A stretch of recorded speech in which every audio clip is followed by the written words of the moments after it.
Just reminding now of some of the B.B. King style riffs that we tried last week. Maybe there's a few others to throw in the mix. Now remember, we've got this kind of magic box. There's our G root. Okay, we're going to be bending on this string quite a lot. Sometimes all the way up, so it sounds like the natural third. Here, we're almost hitting that. Sometimes only half a tone, so it sounds like the seventh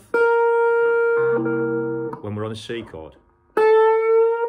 Yeah, so you're going to vary that bend depending on what chord's being played beneath it.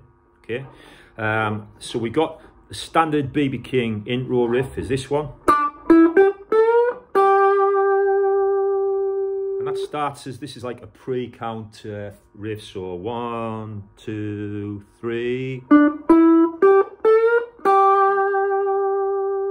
Okay, and we're hitting the root on beat 1 of our first bar of the 12 bar. When we want loads of that finger vibrato, B.B. King was trying to imitate the effect of a slide guitar where you kind of rock the slide. My shaky caffeine fingers help with this. Okay. And then remember what we want. We've got a slow 12/8, so it's like a 1, 2, 3, 1, 2, 3, 1, 2, 3, 1, 2, 3. We're going to leave loads of space in the arrangement. I might ghost a couple of chords here just to sort of show where we are in the 12 bar. You won't have to play the chords if you're the lead guitar player, but just give you an idea of the pace and the timing. I'm only going to use these 3 notes most of the time. Okay, so I'm on B8, B10 is where I'm bending, and I'm playing off G9. I might put G7 in just to run into it. So it would go 1, 2, 3.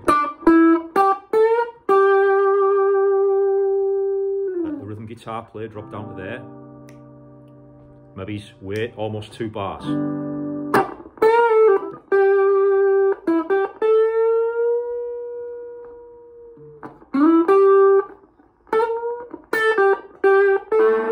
Ooh, little bit of a mistake there. That was where we'd be over the C 9th chord, so I tried to put just a little half bend, so it sounds a bit like that note there over the C7th. Back to the 1 chord.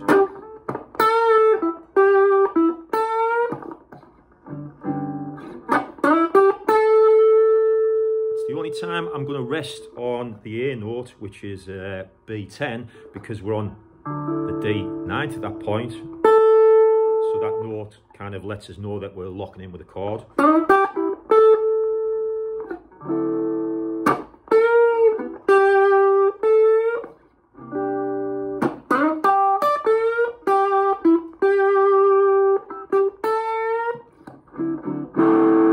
That's roughly a 12 bar thing there, only using them 3 notes. You might have noticed I did a little cheeky off there. So that's a nice one you can put in occasionally to kind of dress up when you're on the main 3 note kind of B.B. King range there. Now there's another couple of tasty notes we can put in, little riffs, if you remember from last week. If we're on the 4 chord, the C9th, there's this nice little riff.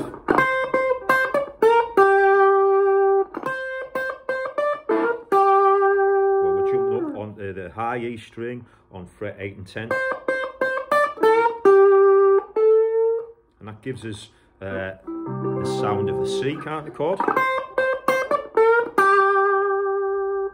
Another thing we can do over the C, the 4 chord, is this little run, because that note is part of a C chord. And again, we're just half bending to give us the 7th, so in a way we're getting these 2 notes.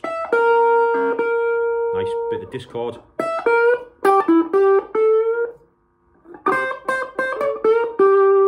So there's 2 things that are tasty over the C.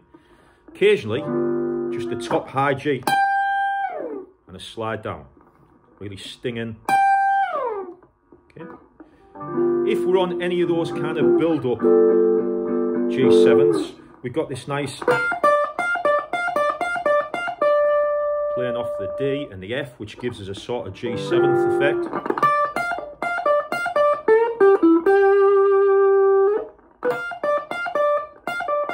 B.B. King often bends that. It's quite hard to do with anything, these sort of thick strings. You could perhaps bend from there, and it's a 3 semitone bend. I can't get it on this guitar because these are thick strings.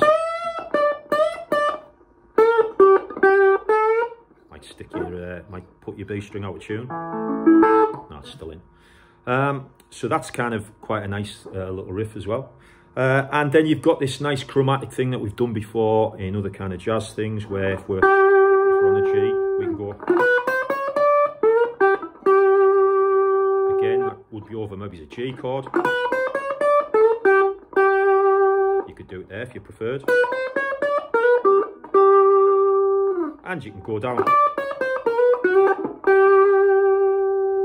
Sometimes there's a little kind of afterthought. B.B. King will do this little cheeky rundown, finishing on a third of the chord.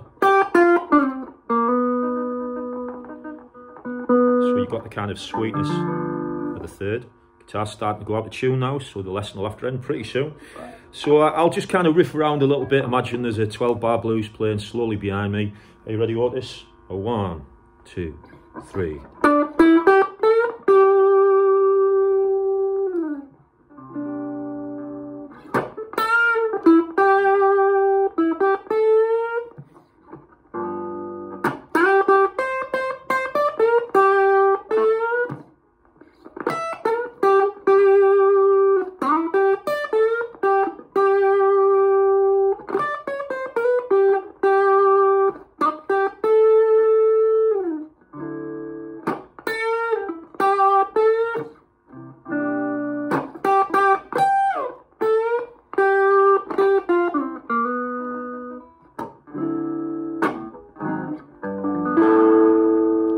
End the entire thing on a big build up. The